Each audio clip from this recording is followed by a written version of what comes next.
আমার টাইটানিক মুভির নায়কটাকে জায়ান। তো জায়ানকে নিয়ে আমি ঘুরতে অনেক বেশি পছন্দ করি। Please like. Hello everyone, this is Fatema, welcome Fatema blogs. আজকে আমরা রেডি হয়ে যাচ্ছি, আজকে আমরা ঘুরতে যাব। তো আমরা ঘুরতে কোথায় যাচ্ছি সেটা আপনাদেরকে বলবো। এখানে হলো যে আমরা বের হয়ে গেলাম, বের হয়ে হলো আমরা গাড়িতে উঠে গেলাম। তো এখানে জিহাদ বাবা হলো আজকে হলো পিছন সাইডে বসবে, আমরা হলো আজকে সামনের সাইডে বসবো। তো এই যে আমি ইয়েকে বলতেছিলাম, মারজানকে বলতেছিলাম, মারজান তাড়াতাড়ি উঠো তাড়াতাড়ি উঠো। এই যে মারজান আর আমি উঠে গেলাম, তারপর আমরা বসে বসে গান করতেছি। আমাদের গান শুনতে অনেক ভালো লাগতেছে। তারপর আমরা 300 ফিট চলে আসলাম, 300 ফিট দিয়ে আমরা চলে আসলাম জলসিঁড়িতে, জলসিঁড়ি পার্কে চলে আসলাম। তো এখানে সুন্দর পার্ক হয়েছে, যেখানে হলো তুমি বোটিং করতে পারবা, লাঞ্চ করতে পারবা, সবকিছু করতে পারবা, ঘোরাঘুরি করতে পারবা। বাচ্চাদের জন্য হ্যাভেন এই জায়গাটা। আমি আজ জায়ান টিকিট কেটে ভিতরে ঢুকে গেলাম, ঢুকে এই যে আমরা হলো এখানে সায়ান যারা আগে চলে গেছিল, পরে আমরা যখন ডাকলাম আমরা চলে আসলো। জায়ান ডাকছে, জায়ানের কাছে যায় নাই, সেই জন্য জায়ান অনেক মন খারাপ করছে, ভাই বোন কেউই ওর কাছে যায় না, তো খুব কষ্ট পাইছে। এখানে হলো সায়ান বুড়ো, দেখো সে মাটি দেখছে, মাটির থেকে কি জানি কুড়িয়ে হাতে নিচ্ছে, তো তার এটা খুবই ভালো লাগতেছে। আর হলো আমার বাচ্চাগুলো অনেক বেশি মজা পাচ্ছে এখানে এসে, তাদের অ্যাক্টিভিটিতেই বুঝে যাবে তারা কত বেশি এনজয় করছে। এই দেখো দৌড়িয়ে দৌড়িয়ে আগে আগে চলে যাচ্ছে, পাত্তা দেওয়ার টাইম নেই, মাম্মাকেও পাত্তা দেওয়ার টাইম নেই, কাউকে পাত্তা দেওয়ার টাইম নেই। ওই দেখো জিহাদের দৌড় পাড়াচ্ছে পিছন পিছন। যাই হোক, আমি আর জায়ান হলো যেখানেই যে আমরা কম্পিটিশন করি, একটা আমাদের সবসময় কম্পিটিশনটা হয়, সেটা হলো দৌড়ের একটা কম্পিটিশন, যে আগে ফার্স্ট হতে পারে। তো এই যে আমি আর জায়ান স্টার্ট করে দিলাম দৌড়ের কম্পিটিশন। আমি সবসময় চেষ্টা করি আমি ফার্স্ট হওয়ার জন্য। এখন অনেকে বলবেন যে আরে আপনার ছেলেকে আগে ফার্স্ট করে দিতেন, না, আপনি যদি এটা করেন তাহলে আপনার ছেলে জীবনে ফার্স্ট হইতে পারবে না। আপনি যখন দেখাবেন যে তুমি আমার থেকে পারতেছো না, তখন তার ভিতরে জিদ কাজ করবে, সে নিজেকে এটা বেটার করার চেষ্টা করবে। তা আমি এটা সবসময় বিলিভ করি, জানি না আমি কতটুকু রাইট। তারপর হলো আমরা চলে আসলাম রেস্টুরেন্টে, কারণ আমরা অনেক বেশি হাংরি ছিলাম, দুপুরের টাইম অলরেডি 2টা বাজে। তো আমার অনেক ক্ষুধা লাগছিল। এখানে এসে খাবার অর্ডার দিলাম, খাবার অর্ডার দিয়ে তারপর হলো ওরা আমাদেরকে রিসিট দিয়ে দিল, রিসিট দিয়ে বললো আপনার একটা টেবিলে বসে আমাদেরকে টেবিল নাম্বার বলেন।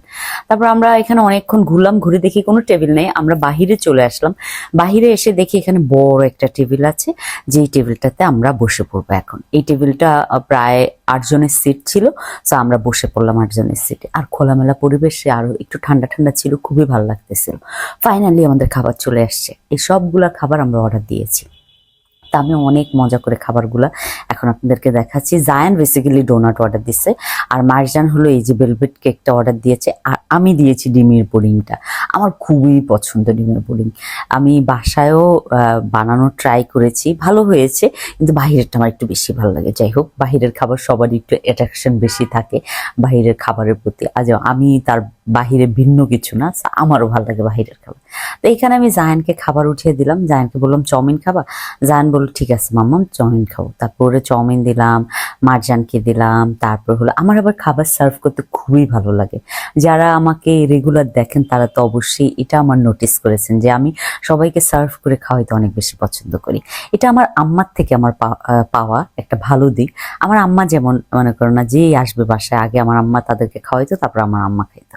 আর শায়নপুরে দেখো চিকেন ফ্রাই মুখে নিয়ে জিহাদ চিকেন ফ্রাইটা তার মুখ থেকে বের করার চেষ্টা করছে, সে কিন্তু মুখ থেকে বের করে না, পুরো মুখে চিকেন ফ্রাই ঢুকে রাখছে, খায় নাই কিন্তু। আর হলো যারা দেখো কুটু কুটু করে খাচ্ছে, এই যে অল্প একটু একটু ছিটছে আর খাচ্ছে, কি যে সুইট লাগছে আমার মেয়েটাকে। তারপরে হলো এই যে জায়ানকে আমিও খাচ্ছি, জায়ানকেও খাওয়াচ্ছি, তা সে তো আমাকে পাত্তাই দেয় না। যাই হোক, আমাদের খাওয়া দাওয়া কমপ্লিট। এখন হলো আমরা আইসক্রিম খাবো, আইসক্রিমটা অনেক মজার ছিল। তো আইসক্রিম খেতে খেতে আমরা বোটের দিকে চলে যাচ্ছি, যেটা হলো তোমার ক্রুজ টাইপের একটা বোট নিয়েছি আমরা। সো আমরা এখন হলো তোমার এই যে এই ক্রুজটাতে ঘুরবো। এটা হলো তোমার 10 মিনিটের জন্য 1500 টাকা, 20 মিনিটের জন্য তোমার 3000 টাকা। সো এটা কিন্তু অনেক বেশি এক্সপেন্সিভ, ঠিক আছে। তোমরা যদি উঠতে চাও অবশ্যই উঠতে পারো, কিন্তু আমি যেহেতু সব বাচ্চাদেরকে নিয়ে গেছি সেই জন্য আমি এটা নিয়েছিলাম 20 মিনিটের জন্য। তো এই যে দেখো, আমি এখানে টাইটানিক মুভির নায়িকাদের মতো একটু ভাব নিচ্ছি। ভাব নেওয়ার মাঝখানে আমার নায়ক কে আসলো, আমার জায়ান বাবা। আমার সবগুলো বাচ্চা এত বেশি এনজয় করেছে, এত বেশি এনজয় করেছে বলার মতো না। ও, এখানে আরেকটা অপশনও আছে, আমার পাশ দিয়ে যেটা গেল ওটা হলো সম্ভবত তোমার 300 সামথিং কিছু একটা টাকা, যেটা হলো তোমার আধা ঘন্টার জন্য ঘুরাবে এরকম, আমি জানি না ওটার প্রাইসটা। তারপরে তোমরা যদি যাও জলসিঁড়ি পার্কে তখন তোমরা ডিসাইড করতে পারবা। ও আমি বলি নাই তো, এটা তো জলসিঁড়ি পার্ক। আচ্ছা, এখানে হলো বাচ্চাদের দেখো খেলার জায়গা আছে, যেখানে হলো ইয়ে করা যায়, খুবই মজা করে খেলছিল জায়ান। আর সায়ান দেখো সে পুরো ভাই লাফাচ্ছে, সে তার সাথে এনজয় করছে, খুবই মজা পাচ্ছে। আমার ছেলের হাসি কেউ মানে থামে রাখতে পারে নাই। তারপর দোলনাতে চলে গেলাম, দোল খাওয়াইলাম জায়ানকে, খুবই মজা করে সে দোল খাইলো। তারপর হলো আমি জায়ানকে বললাম, তুমি যদি এটা পুরাটা পার হইতে পারো আমি তোমাকে যা চাও গিফট আমি তাই দেবো। তারপরে সে পুরাটা পার হয়ে আমাকে দেখাইছে। আমার যে কি ভালো লাগছে। আমরা তো মানে চলে আসবো, কিন্তু সায়ান যারা আসবে না, জিহাদ জোর করে তাদেরকে নিয়ে আসলো। তারপরে হলো আমরা এই যে টুকুর টুকুর করে এখন জুস খেতে খেতে বাসার দিকে চলে যাচ্ছি। আমাদের সারাদিনের অ্যাক্টিভিটিটা খুবই ভালো ছিল। বাচ্চাদেরকে নিয়ে এখানে গেলে খুবই ভালো লাগবে। Thank you so much for watching my video.